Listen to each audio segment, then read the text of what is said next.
नमस्कार, मी विद्या स्वाद फॅमिलीमध्ये तुम्हा सर्वांचं स्वागत आहे.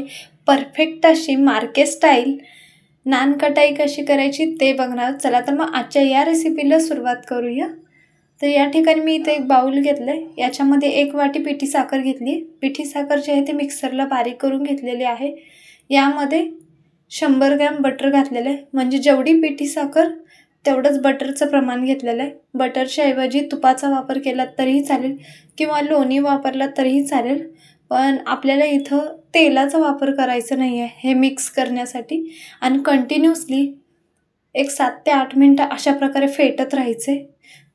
जेवढं जास्त फेटचाल तेवढे नान कटाई जे आहेत ते खुसखुशीत होतात, स्पॉन्जी बनतात किंवा बिस्किटासारखे असे खुसखुशीत होतात. त्याच्यामुळे हे फेटणं खूप इम्पॉर्टंट आहे, तरच आपले नान कटाई एकदम परफेक्ट बनतात मार्के स्टाईल.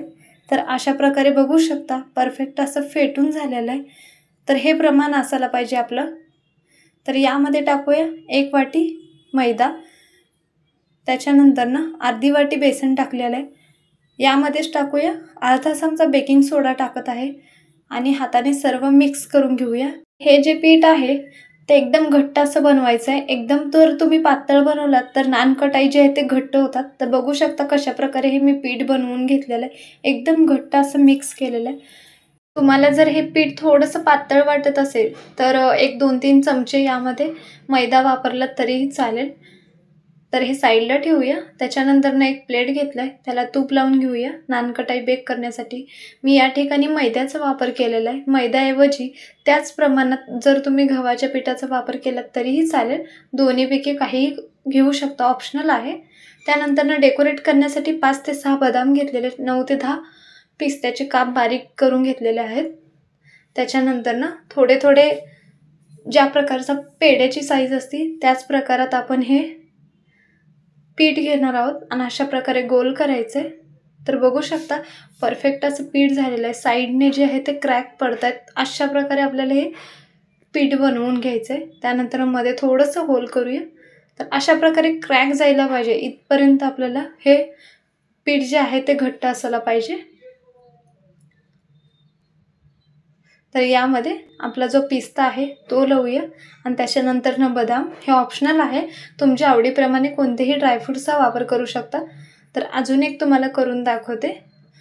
तर आपले जे नान कटाई आहेत ते खुसखुशीत होण्यासाठी स्टार्टिंगला बटर किंवा तूप काहीही वापरा, पण त्यामध्ये त्याच प्रमाणात घेऊन पिठी साखर टाकून फेटून, जे फेटल्यानंतर जो कलर चेंज होतो तो क्रीमसारखा व्हायला पाहिजे. तरच नान कटाई जे आहे ते एकदम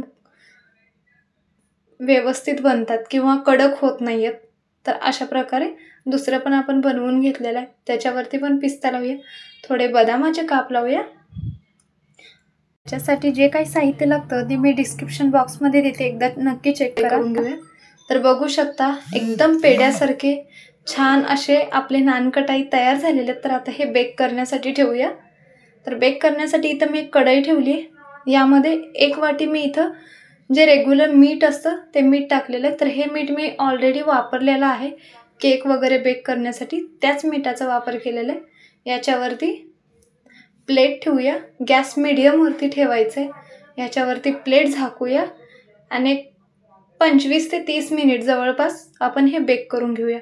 टाईम जे आहे ते थोडंसं कमी जास्त होऊ शकतो. तर या ठिकाणी जवळपास 30 मिनिटं झालेले आहेत. चेक करूया आपले नान कटाई तयार झालेत का. तर बघू शकता गोल्डन ब्राऊन कलर आलेला आहे. तर हे गरम असताना अजिबात हे काढायचे नाही आहेत, कारण ते तुटू शकतात. थोडंसं थंड होऊ देऊया. बघू शकता कलर चेंज झाला आहे, ह्याला क्रॅक पडलेले आहेत. तर परफेक्ट असे आपले नान कटाई तयार झालेले आहेत. ह्याचा साईज चेंज झालेला आहे, थोडंसं फुगलेला आहे मोठ्या आकारामध्ये. तर हे नान कटाई आता आपण काढून घेऊया. तर अशा प्रकारे परफेक्ट असे आपले बेकरी स्टाईल मार्के स्टाईल नान कटाई तयार आहेत. तर आजची ही रेसिपी तुम्हाला कशी वाटली ते नक्की सांगा. बघू शकता कशा प्रकारे ह्याचा रंग चेंज झालेला आहे. एकदम गोल्डन ब्राऊन कलर यायला पाहिजे.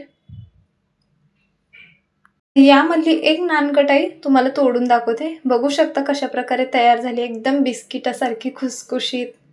बॅक साईडने पण पूर्ण गोल्डन ब्राऊन कलर आलेला आहे.